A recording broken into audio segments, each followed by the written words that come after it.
بسم الله الرحمن الرحیم. د فیسبوک معزز دوستانو سلامونه او احترامات مې ومنئ.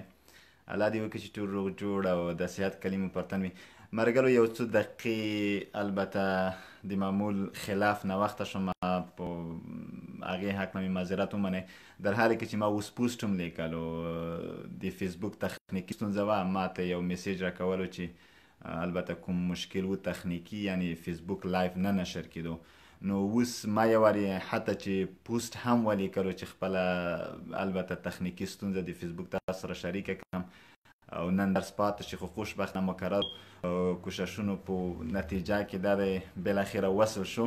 نو انشاءالله نتیجه یې ورکړه، خو بخې یو څو دقیقې البته ناوخته شومه. په هر صورت مرګلو موږ البته تیر درسي ورځ هم په تقریبا سیاسي او حقوقي لغاتو باندې شروع وکړه، خو بیا مخکې دا موضوع یاده کړه او بیا هم غواړم چې یادونه یې وکړم، هغه دا چې واقعیت حقوقي اصطلاحات او حقوقي کلمات او لغات دا ستونزمن وي د هغه چا دپاره چې مسلک کې نه وي، چا چې د حقوقو په برخه کې تحصیلات نه وي کړي، نو هغه دپاره حقوقي اصطلاحات په دې سنګین او درنده تمامیږي چې هر حقوقي اصطلاح او کلمه یو ځان ته مستقل تعریف لري او مستقل مفهوم لري په خپله ژبه کې. یعنی دا څه چې په انګلیسي کې به بیا اړوند کلمات طبعا د غیر مسلکي اشخاص او افراد لپاره سخت وي چې د هغې نه دقیق برداشت وکړي، خو بیا هم دې په خاطر چې د حقوقي لغات ډېر اساسي رول لري په انګلیسي کې چې څوک پرې پوه شي، نو په دې اساس لازمه مې وګڼله چې په حقوقي اصطلاحاتو باندې هم باید بحث وشي. موږ تېره درسي ورځ هم په حقوقي کلماتو او لغاتو باندې خبرې کړې وې، دا چې حقوقي اصطلاحات ډېر وسیع دي او ډېر ضروري او اړین دي چې یو څوک باید پرې پوه شي.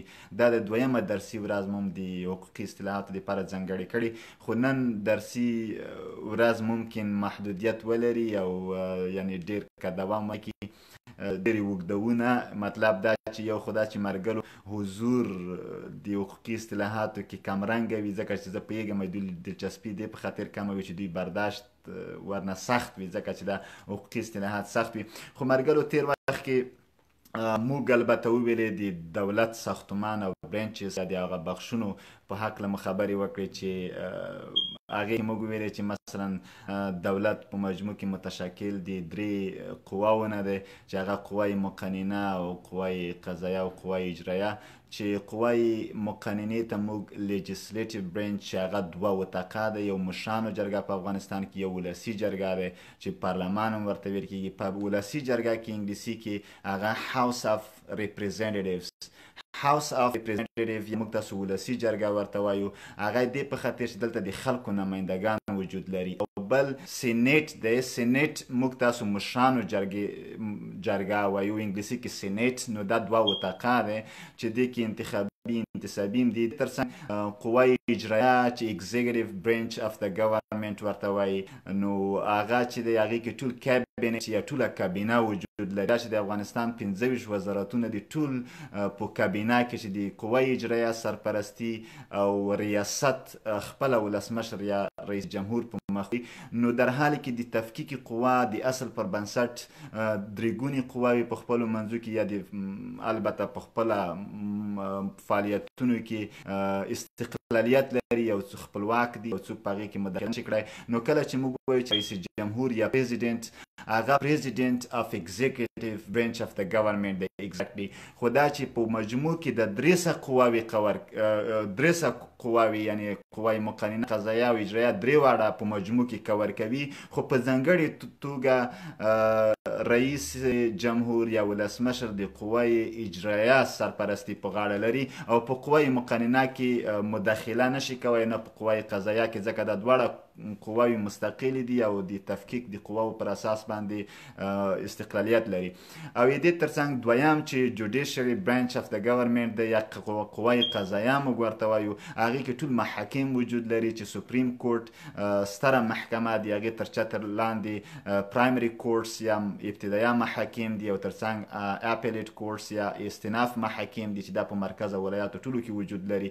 دا چې ما درته وویل چې محاکم ابتدایه محاکم او استناف او ستره محکمه، ابتدایه محاکم او استناف محاکم دا په نورو برخو کې یعنی په څو برخو کې فعالیت کوي چې ما درته ویل چې دا سیول کورس هم لري یا مدني محاکم چې مدني برخه کې ممکن یو پرایمری سیول کورټ وي یعنی ابتدایه مدني محکمه وي، یا اپلیټ سیول کورټ وي یا استناف مدني محکمه وي یعنی مدني امورو کې فعالیت کوي. دې ترڅنګ په کریمینل یا جزایي یا جرمي بخشونو کې بیا ځینې محاکم دي چې هغه هم ابتدایه جزایي محاکم او استناف جزایي محاکم هم کیدای شي. او دې ترڅنګ په کمرشل یا تجارتي برخه کې موږ محاکم لرو.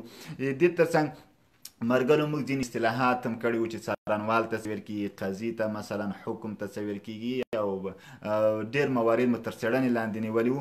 خو ځینې کلمات هم اړین وو چې په حقوقي برخه کې باید په هغو باندې په انګلیسي بحث وشي او هغې باندې به هم انشاءالله اوس خبرې کوو. ځکه اړومه تاسو ټولو مرګلو سلامونو ته وعلیکم السلام.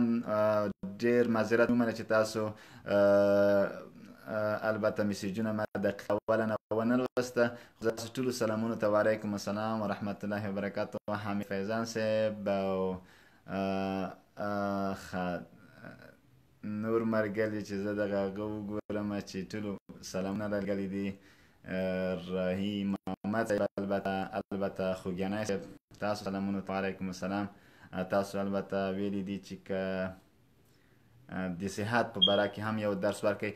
فکر کوم خوږیانی صاحب موږ د صحت په باره کې خبرې کړي دي. انشاءالله دې په باره کې مستقله یو فکر کوم چې هغه وجود لري. او شینواری صاحب مننه، الحمدلله زه ښه یم، ستاسو صحت غواړم. او افغان صاحب مننه. او تاسو البته امان الله دوست صاحب د انجینرۍ اصطلاحاتو په باره کې خبرې کړي. ته بلکل ستاسو د غوښتنه معقوله ده. او ځینو مرګلو دي سی وي چې څنګه سټینډرډ سی وي ولیکای شي، په هغې باندې ماته میسیجونه کړي دي. انشاءالله په هغې باندې هم خبرې کوو. تاسو ټولو مرګلو سلامونو ته وعلیکم السلام. مرګلو زه دغه تختې ته کمره اړومه، انشاءالله په دغې باندې به انشاءالله اوس خبرې کوو. ښه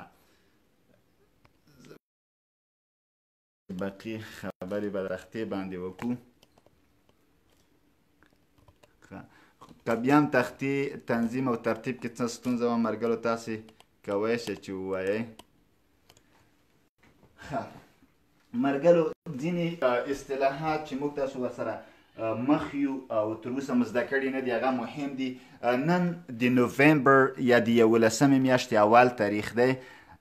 نو today is November 1st 2019. نو نوفمبر یا 11مه میاشت موږ اول میاشت لیکو، بیا ورځ او بیا کال.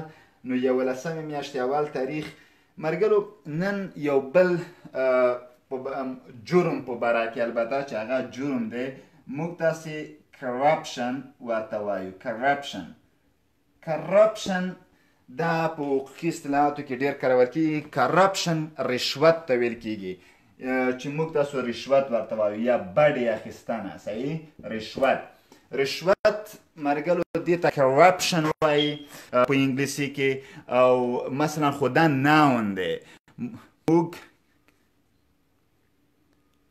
وبخی الله دې وکړي چې کومه ستونزه نه وي. نو کرپشن مرګلو ناون دی، د ناون په صفت باندې کارول کېږي. زه به دغه لیټ شاته کړم چې تاسو لږ صفحه د تخته ووینئ. نو کرپشن د رشوت دپاره کارول کېږي. سره د دې چې کرپشن رشوت ته ویل کېږي. برایب هم رشوت دپاره کارول کېږي. برایب. نو کرپشن مرګلو یا برایب دا ناون دي دواړه چې د رشوت دپاره کارول کېږي، د بډې اخیستنې په خاطر کارول کېږي او دا جرم دی. نو کله چې یو برایبري نو رشوت اخیستنه او برای یا کرپشن ما درته وویل چې دا ناون دی او کرپت دا ورب دی. او ته ویلی شي چې مثلا my government is corrupt. مثلا ما یعنی په هغه کې په رشوت کې مبتلا دی په رشوت کې اخته دی یا مفسد دی نو ته وایې my government is corrupt نو بیا داسې تاسو د corrupt کلمه کاروی شئ خو corruption د اسم په صفت باندې کاروی شئ there is a lot of corruption in my government there is a lot of corruption in Asian countries مثلا تاسو داسې کوی شئ چې دغسې corruption لپاره دا کلمه وکاروئ او ښه د کرپشن یا برایب او برایبري یعنی رشوت اخیستنه د هغې دپاره برایبري هم کارول کیږي د رشوت یا بډې اخیستنې په خاطر چې پښتو کې بډې هم ورته وایي د دې دپاره ښه د دې تر څنګ ملګرو تاسې به یو البته یو بل جرم د ور ورکونې یا د سټیلینګ یا د سرقت او په موضوع طبعا بریدلی وي یو بل مرګلو چې ثفت دا یو بل جرم دی چې ثفت موږ تاسو غلا ورته وایو غلا اصلا په حقوقي اصطلاح کې چې اصلا عربي کلمه ده د دې لپاره سرقت هم ویل کېږي سرقت یا ثفت چې وعلیکم السلام یوسف زاهد صاحب ستاسو سهار د نیکمرغۍ مننه نو ثفت سرقت یا غلا ته ویل کېږي کله چې یو څوک غلا کوي یو د یو بل چا مال اخلي پټوي په خپل ملکیت کې راولي دا غلا دی البته سرقت دی چې عربي کې سرقت کلمه د عربي کلمه ده چې کارول کېږي ځکه السارق والسارقة فاقطعوا ایدیهما چې قرآن کې راځي نو سارق او سارقه یعنی غل دپاره بیا سارق نو تاسې به ووایئ چې ثفت کله غلا ته سرقت ته وایي نو غله ته څه وایي د تیف بیا سارق یا غله ته وایي غل چې موږ داسې پښتو کې غل ورته وایو او په عربي کې سارق غله ته وایي یا سارقه دواړو دپاره تیف کلمه کارول کېږي ثفت په خپل ذات کې اسم د سرقت یعنی غلا او تیف یعنی غل یا سارق یا سارقه که ښځه غلاوي او یعنی څوک غلا وکړي هغې دپاره هم کارول کېږي او که چېرته نر غلا وکړي هغې دپاره د تیف کلمه کارول کېږي همداسې په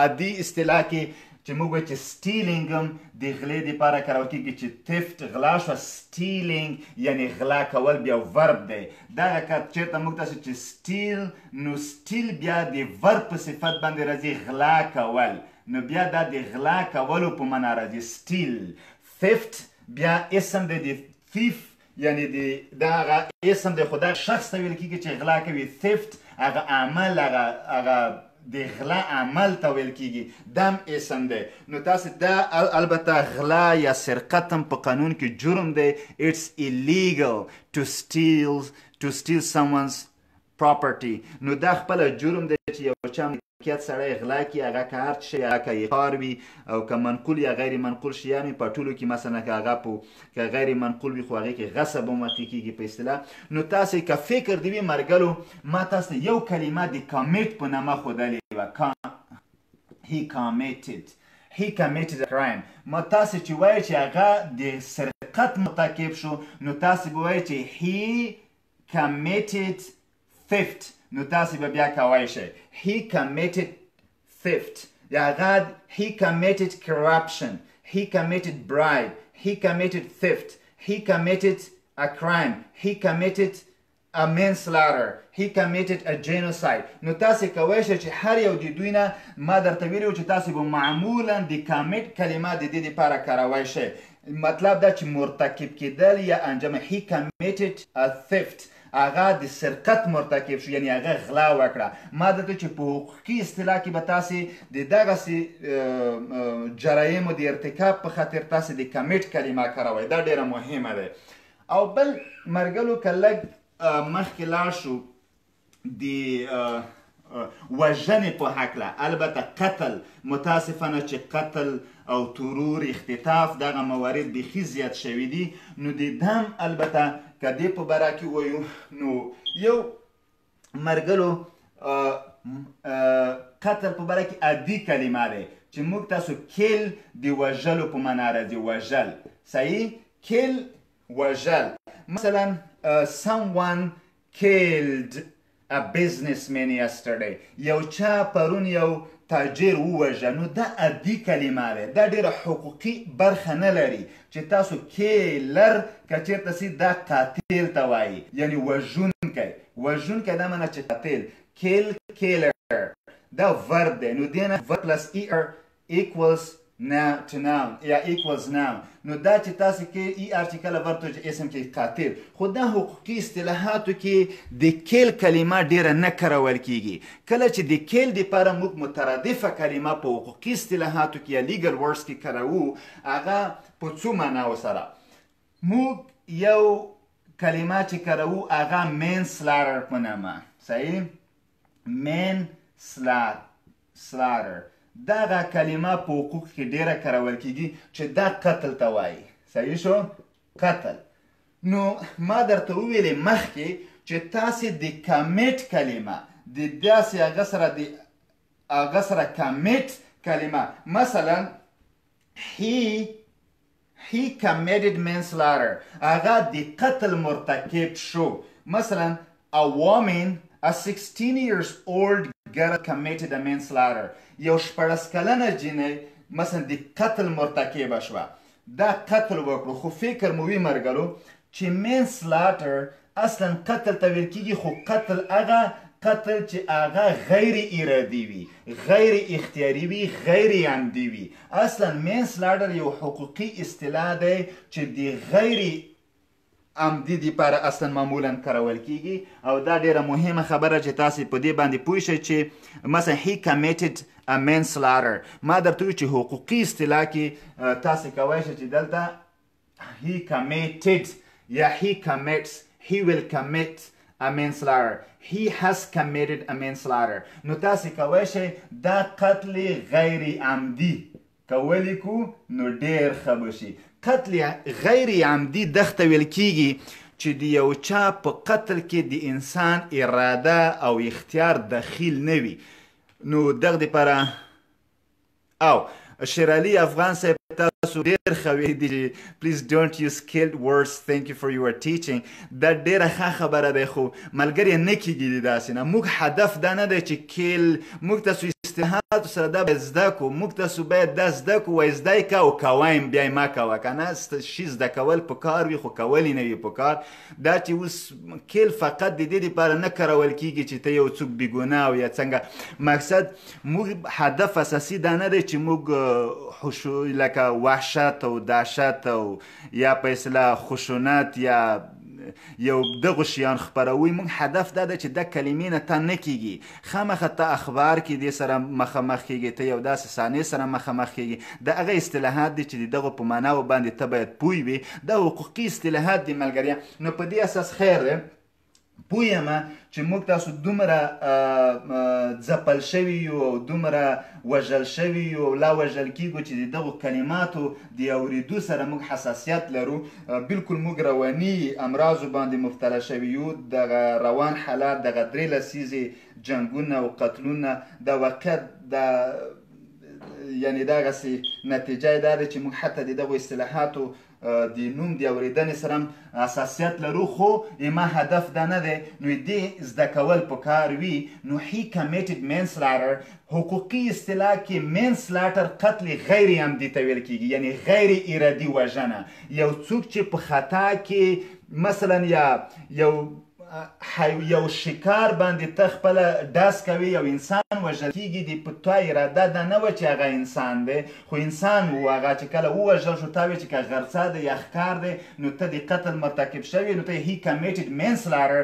نو د manslaughter کلمې نه معلومیږي چې د قتل عمدي نه و، قصدي نه و، دا غیر قصدي قتل و. نو دې دپاره غیر قصدي یا قتل یا غیر ارادي قتل، غیر قصدي، غیر ارادي، غیر اختیاري قتل ته manslaughter کلمه کارول کیږي. او دې ضد مرګلو مارډر چې دی، مارډر بیا عمدي قتل ته وایي. عمدي قتل دغه ته وایي چې ارادي وي، اختیاري وي، د انسان اراده یا انټنشن په دې کې داخل وي. مطلب دا چې ته ویلی شې چې he committed a murder، هغه د عمدي قتل مرتکب شو. مثلا همدې قتل له بده مرغه دې ته ویل کېږي لکه د اوس فیسبوکو کې د قندهار هغه پیښه چې د یو پلار د خپلې لور په مخ کې وژل کېږي نو هغه عمدي دی. داسې قتل دپاره مارډر کارول کېږي. نو تاسې کوی شئ someone یو څوک در حالی کې چې قاتل معلوم نه دی committed نو تاسې committed murder in Kandahar yesterday. Someone committed murder in Kandahar yesterday. یعنی پرون یو څوک په کندهار کې د عمدي قتل مرتکب شو. نو تاسې کوی شئ چې دې دپاره د عمدي چې قصدن ته یو څوک وغواړې چې ووژنې یا هغې دپاره هغه قتل چې مرتکب کیږي هغه عمدي دی چې هغې دپاره مارډر کلمه کارول کیږي یا انګلیسي کې یو بله مترادفه کلمه دې دپاره هوموساید کلمه هم کارول کیږي. هوموساید یعنې د داسې عمدي قتل دپاره کارول کیږي. او بل د ملګرو یو جینوساید دی. جینوساید اصلا قتل عام دپاره چې عمومي قتل یو څوک کوي هغه دپاره جینوساید کلمه کارول کیږي. نو هوموساید، جینوساید او مارډر عدلي عمدي یا قصدي یا ارادي یا اختیاري قتل ته ویل کیږي چې د انسان اراده یا انټنشن په مکمل ډول په هغې کې دخیل وي. دې دپاره دا حقوقي اصطلاحات دي مرګلو. وقت که لږه سنګیني لرله معذرت مې ومنئ. د ځینو اشخاصو دپاره چا چې حقوقو برخه کې تخصص کړی وقت جالب به وي او مفید به وي خو دا چې نه وي کړی چا مسلکي نه وي وقت سخت وي. ښه نو خیر او بل مرګلو خدای دې وکړي چې دې کې کومه ستونزه نه وي. زه به یو د عمدي او غیر عمدي په باره کې ما خبرې وکړې زه به د انټنشن په باره کې یو څو خبرې وکړم دا به پاک کړم. ښه انټنشن مرګلو په حقوقي اصطلاح کې د انټنشن کلمه انټنشن قصد ته ویل کېږي. قصد یا اراده.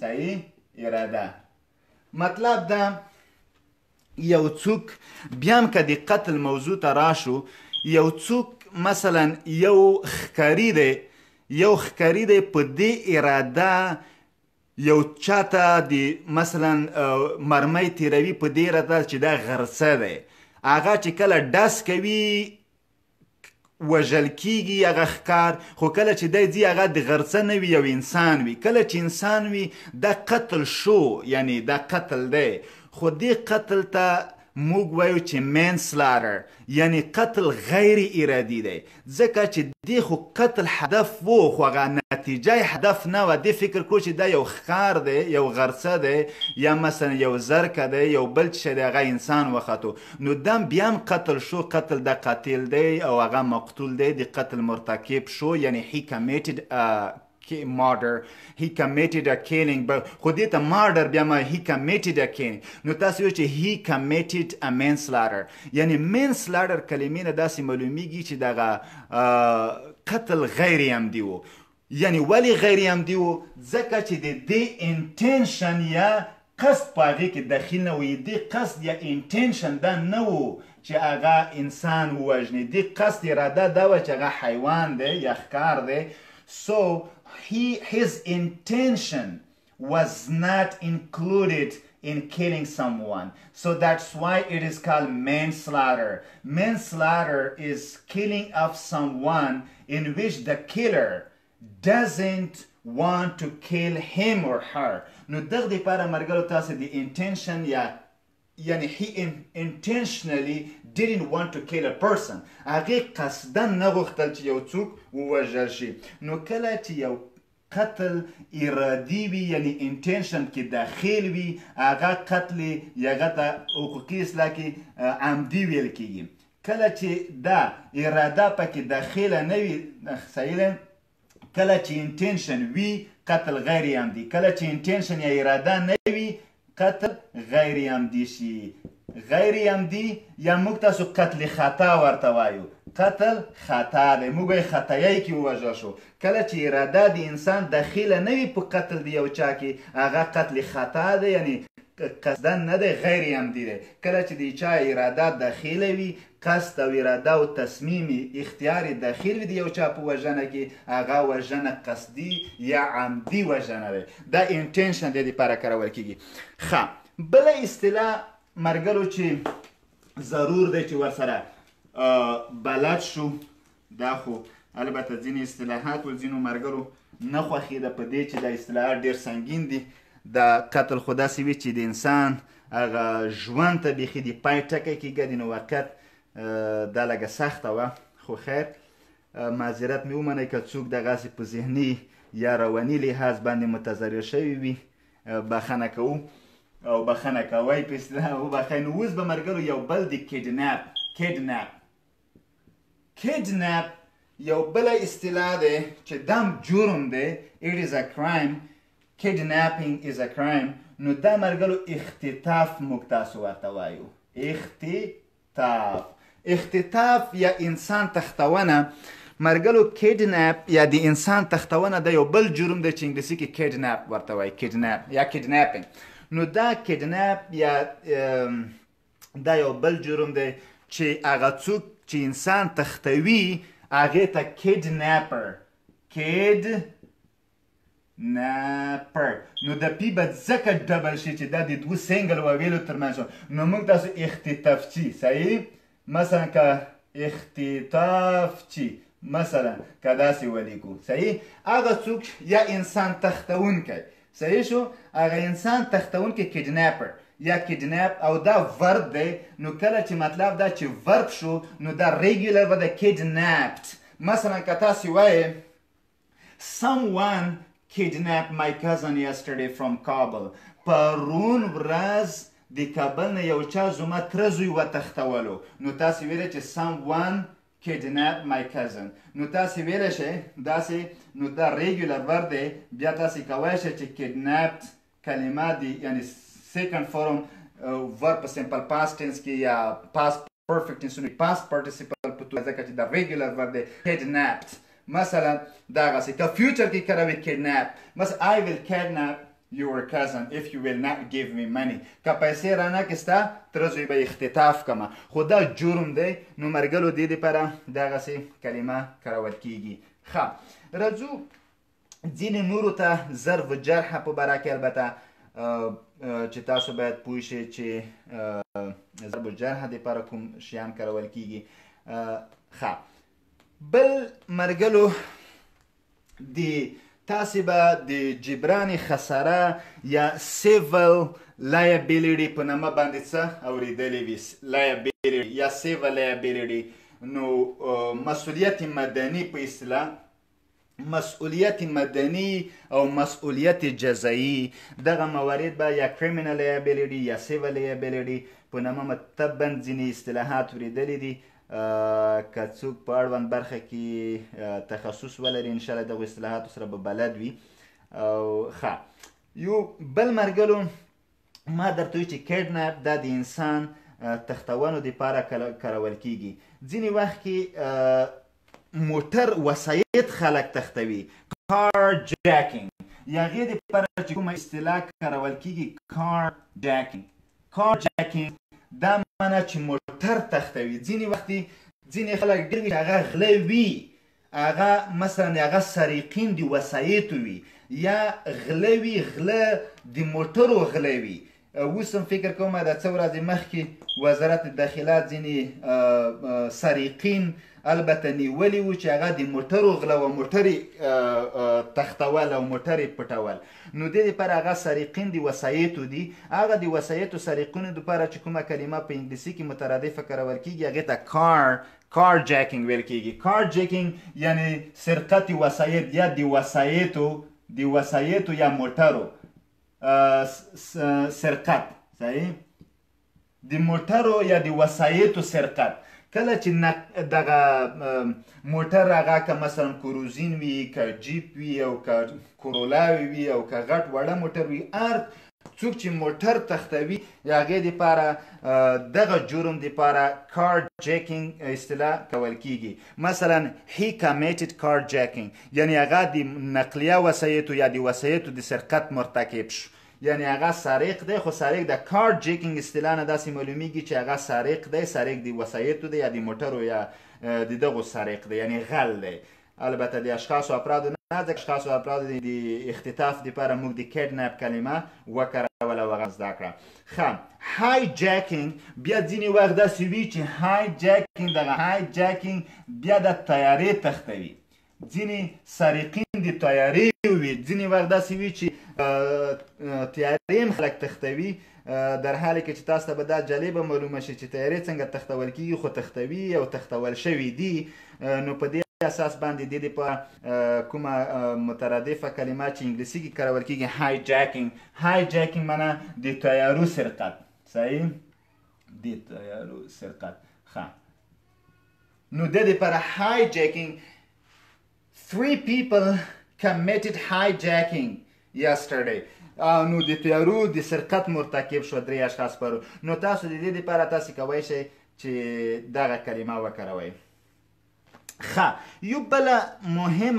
یو بل جرم مرګلو چې هغه ډېر مهم دی، هغه باندې باید په حقوقي لغاتو کې اصطلاح کې تاسو پوه شئ او کیدای شي دغه درته ګټور تمام شي.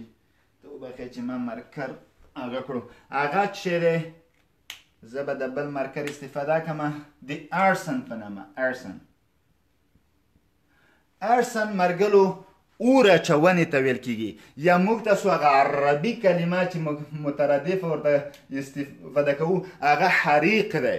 حریق که تاسې کله ځینې وخت کې بله تذکره اخلی، تاسې به دغه کلمه اورېدلې وي چې کله بله تذکره اخلی معمولا تاسې تذکره یا زړه وي یا نوم یا څه شی څنګه نو تاسې چې کله عریضه کوئ ریاست اول نفوس ته، نو دې په ځای تاسې د حریق کلمه کاروئ. یعنی ما تذکره حریق شوه یا حریق شوې ده، یعنی سوځېدلی دی، یعنی اور یې اخیستی، یعنی مکمل له بینه تللی. د حریق کلمه ځکه کاروي چې که چېرته تاسې وایئ چې ما نه ورکه دی، نو بیا درته وایي چې اعلان وکړه، تلویزیون کې اعلان وکړه او دې کې اعلان وکړه او موږ اعلانات راوړه، نو هغې نه دا چې حریق دی. حریق دا معنی چې بیخي اثرات یې منځه تللي. نو ځینې وخت کې حریق یا تحریق یا اور اچونه یا اور ورکول، نو دام یو جرم دی.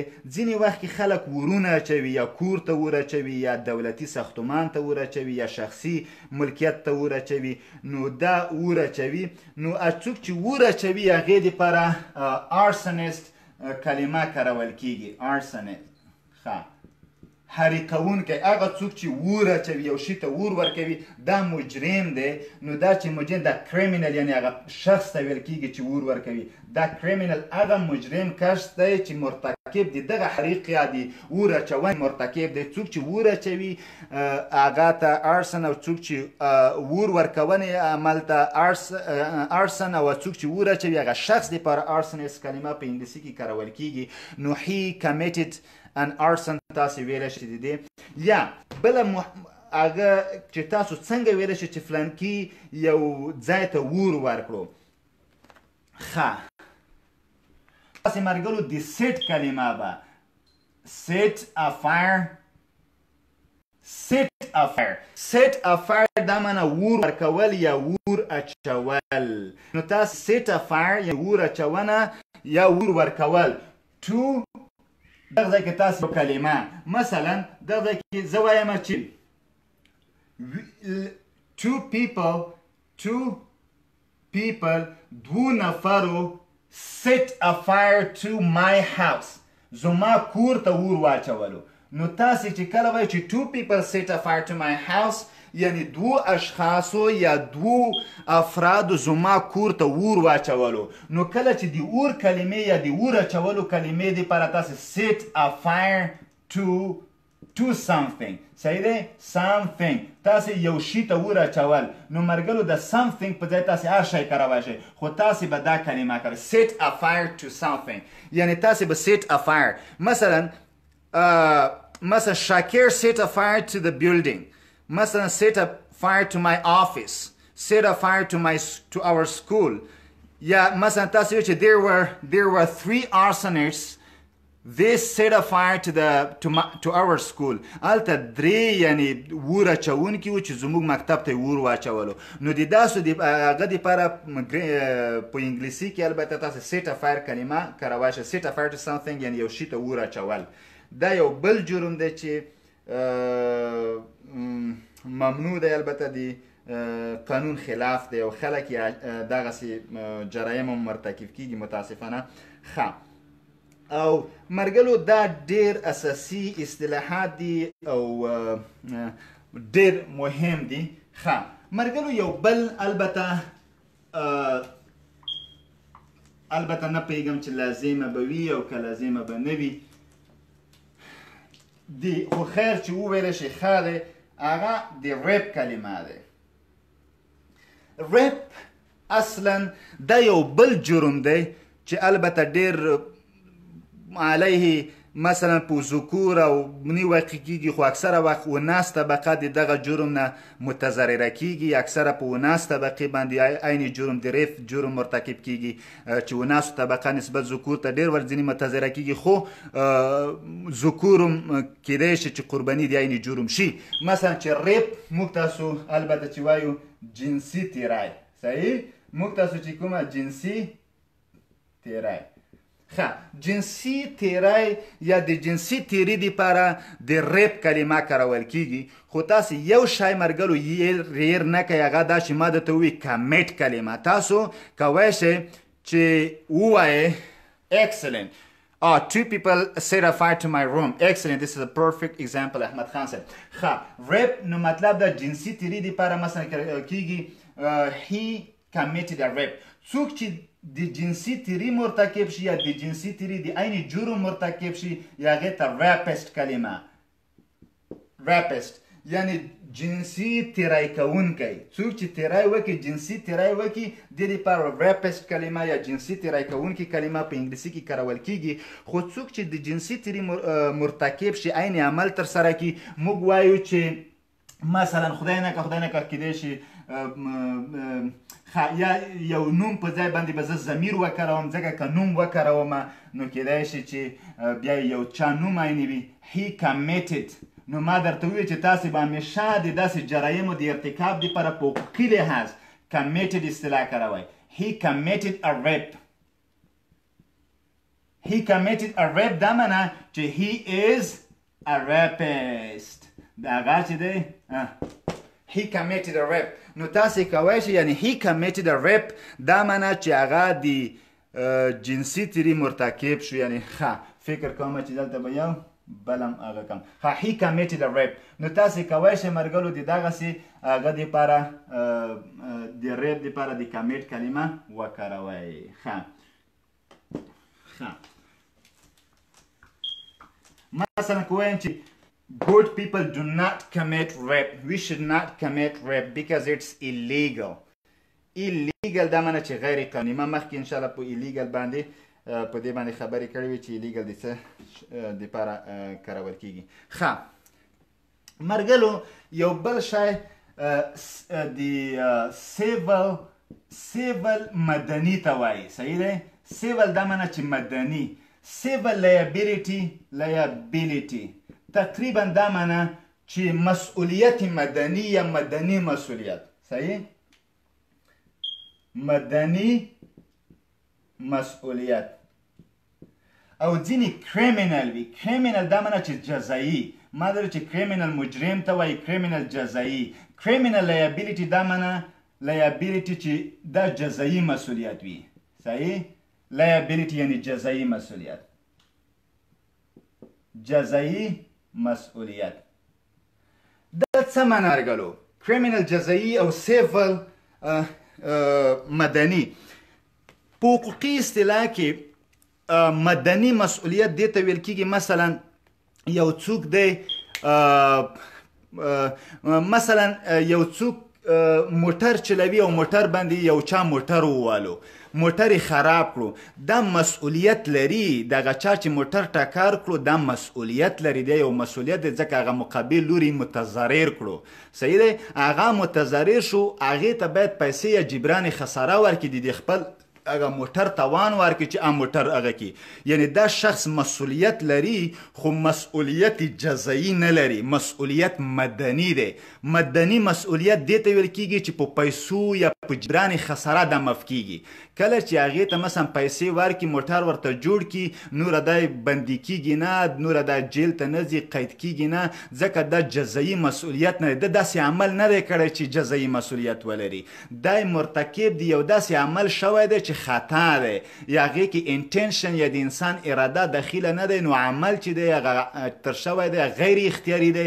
نو غیر اختیاري عمل معمولا جزایی مسؤلیت نه لري، مدني مسؤلیت لري. نو دی چې کله مرتکب دی ترافیکي حادثې شوی دی، تصادفي کړی، تصادمي کړی، نو دی کولی شي چې مسؤلیت مدني جبران کی، یعنی مقابل لوري ته خساره هغه جبران خساره ورکي، یعنی هغه توان ورکي.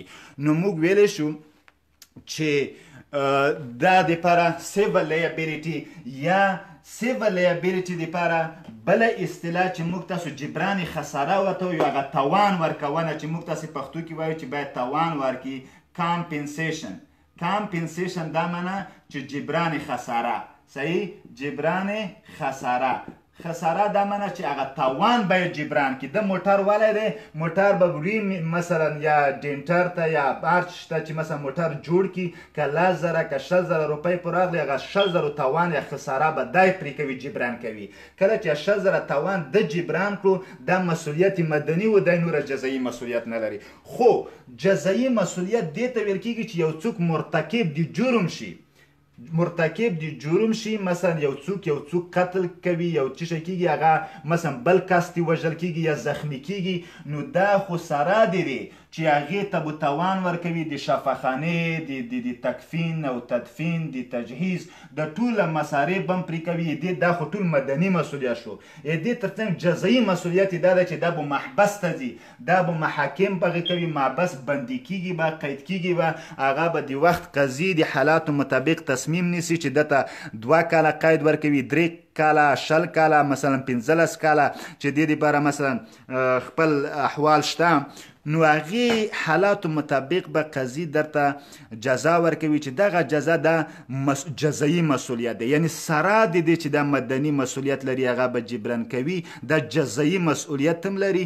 یعنی د جرمي عمل کړی دی، د جرمي عمل مرتکب شوی دی، نو دا مجرم سره به یعنی سره د دې چې مدني مسؤلیت لري جزایي مسؤلیت هم لري.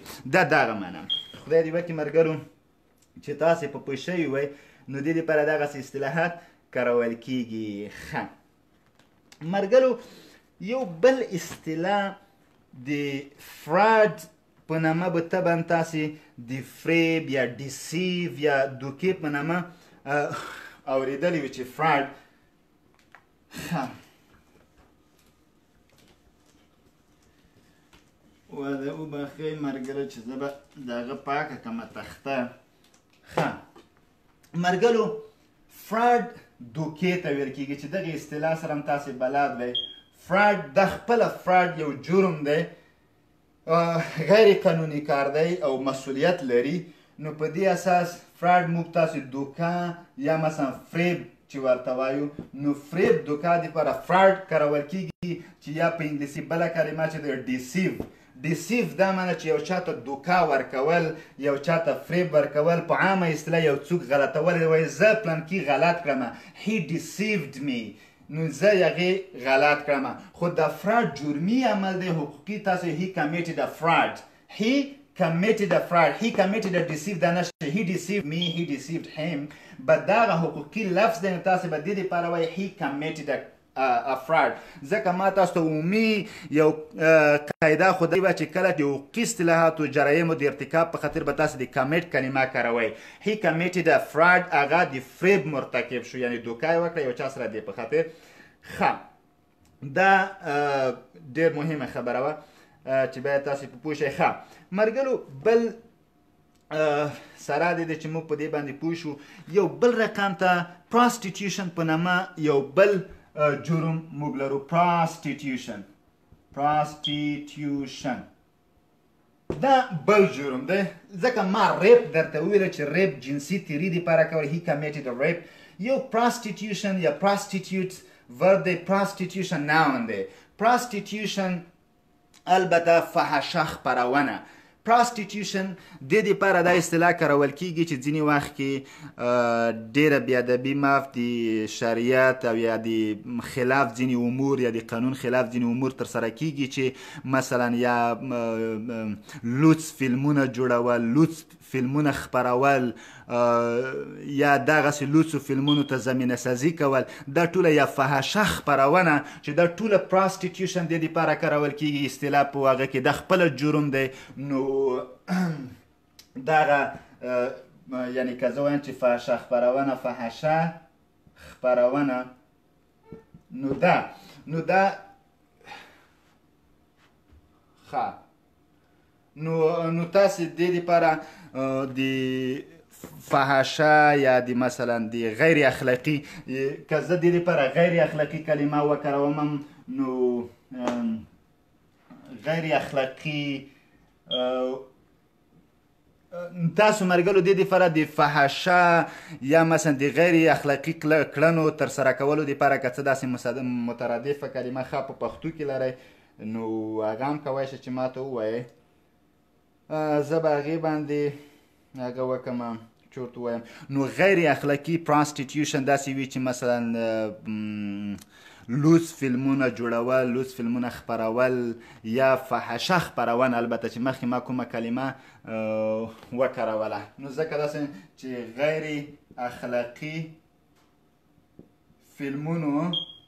فلمونو خپرول، مثال که داسې ووایم د غیر اخلاقي فلمونو خپرول یا نشر کول یا جوړول، دغسې مواردو دپاره prostitution کلمه کارول کېږي. نو he committed prostitution، نو دا معنی چې he prostituted. ښه، یا hooker کلمه هم د دې دپاره کارول کېږي چې hooker بیا لږ فارمل غوندې دی، د عین موضوع دپاره د hooker کلمه هم کارول کېږي، مشکل نشته. دا فارملی دغه کلمه هم د عین موضوع دپاره کارول کېږي. ښه مرګلو، بلیک میل تاسې به نه پوهېږم چې اصطلاح اورېدلې وي که نه، خو مخکې د دې نه چې هغې ته زه یا بلیک میل به داخل شم. بلیک میل مرګلو دا یو بل جرم دی. دا هغه جرم دی چې مثلا یو چا سره یو چا راز دی تا سره دی، یا تا چا بل چا سره راز دی، دغه راز په خاطر ته یغونه د راز د ساتنې په مقابل کې د مقابل لوري نه یو امتیاز طلبي کوي. مثلا یو امتیاز هغه که په مادي لحاظ وي، یو بل امتیاز وي، نو ته یې هغه نه د امتیازاتو غوښتنه کوي چې مثلا که چېرته ما ته دغسې په مادي لحاظ دومره امکانات رانه کړي، دا امتیاز رانه کړي، یا دا پیسې رانه کړي، یا دا مادیات رانه کړي، نو که رای نه کړي زه به ستا دغه راز افشا کړم، نو هغه د راز د افشا کولو په خاطر دا خپله جرم دی، لکه رشوت غوندې. بلیک میل یعنی د راز ساتنې په مقابل کې د مقابل لوري نه ځینې امتیازات، هغه که مادي وي یا په معنوي لحاظ ځینې امتیازات ترلاسه کولو په مقابل کې د بلیک میل کلمه کارول کېږي چې دا خپله جرم دی. نو دا د دې په انګلیسي د بلیک میل کلمه کول کېږي.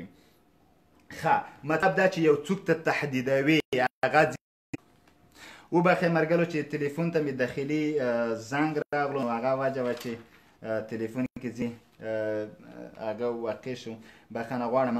ښه، بل مرګلو یو بله اصطلاح د امبیزلمنټ په نامه باندې، او د امبیزلمنټ زه به د تخته پاکه کړم او انشاءالله چې دې باندې به هم خبرې وکړو چې امبیزلمنټ د څه دپاره کارول کېږي. زه به دا ویډیو هم وګورم چې کوم ځای ته مرګلو رسېدلی. خو مرګلو یو شي ته مو فکر وي چې ما په حقوقي لحاظ تاسو ته د کمیټ کلمه وښودله، تاسې به همیشه د داسې د جرایمو د ارتکاب دپاره د کمیټ کلمه کاروئ. he committed a crime، چې مثلا هغه کرایم هر رقم ته کرایم وي. he committed a stealing، he committed a theft، he committed a robbery، or he committed a corruption، he committed a rape، he committed a kidnap، یا he committed a carjacking، a hijacking، هر شی چې وي he committed prostitution. نو تاسې کولی شئ د هر رقم جرایمو د ارتکاب دپاره تاسې د کمیټ کلمه وکاروئ. دا په انګلیسي کې اړوند کلمه ډیره کارول کېږي او ډیره اړینه ده، ځکه چې په حقوقي اصطلاح کې د اړوند کلمې د استفادې نه خلک معلومیږي چې ستاسو هغه تخصصي او علمي البته وړتیا په ګوته کې یا په ډاګه کې یا یګانه خبر شي نو دا ډېر اړین دی چې تاسې اړوند موضوع کې پوه شئ یعنې کمیټ کلمه داسې موارد دپاره وکاروئ ښه مرګلو او بل امبیزلمنټ ما درته وویلې امبیزلمنټ باندې به خبرې وکړو امبیزلمنټ دا یو بل جرم دی مرګلو امبیزلمنټ د دې دپاره کارول کیږي چې یو څوک د هغه څه نه یعنې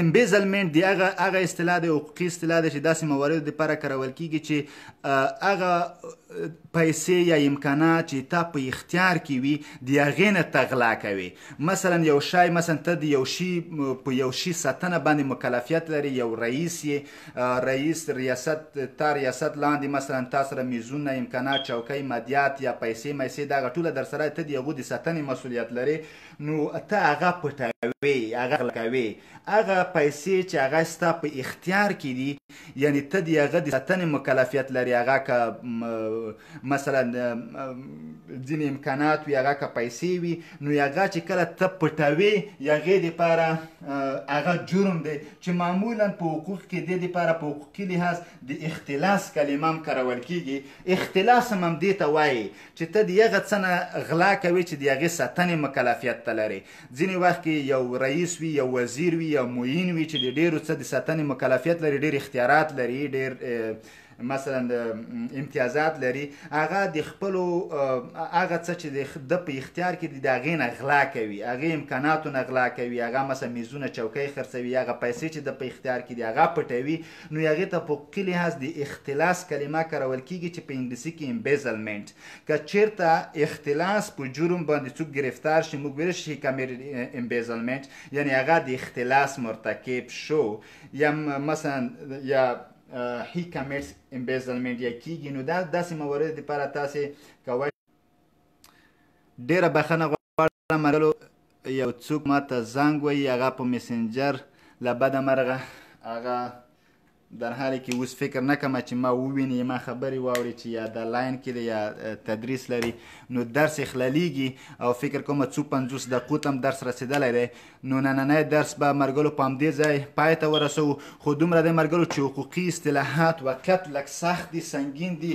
نو تاسو دې دپاره مثلا که کومه سختی لري تاسې دا ناامیدي مه کړه چې واقعیت درسونه سختې مرحلې ته داخل شوه درسونه سختې مرحلې ته نه دي داخل شوي بلکې دغه درسونه لږ سنګین دي نو کله چې سخت وي یا غیر مسلکي وي ځینو اشخاصو دپاره د غیر مسلکي کلمات دي نو واقعیت لږ سختي لري نو مقصد تاسې په دې کې خواشینی کیږئ ما آخري کلمه مرګلو د کانسل یا شورا په هکله به ته ولیکمه چې دغه ټول هغه جرایمو چې موږ په جرایمو باندې معمولا خبرې وکړې اوس د کانسل یا شورا په باره کې به درته وایم چې کانسل تاسو هر چېرته چې شورا وي د شورا دپاره د کانسل کلمه تاسې کارولی شئ هغه که په مدني لحاظ باندې کومه شورا وي هغه که په سیاسي لحاظ باندې یا د دولتي تشکیلاتو په چوکاټ کې کومه اصطلاح وي د دې شورا د اصطلاح دپاره مترادفه کلمه په انګلیسي کې کانسل دی چې کانسل کلمه تاسې دې دپاره کارولی شئ ښه دې ترڅنګ مرګلو که موږ تاسو ووایو چې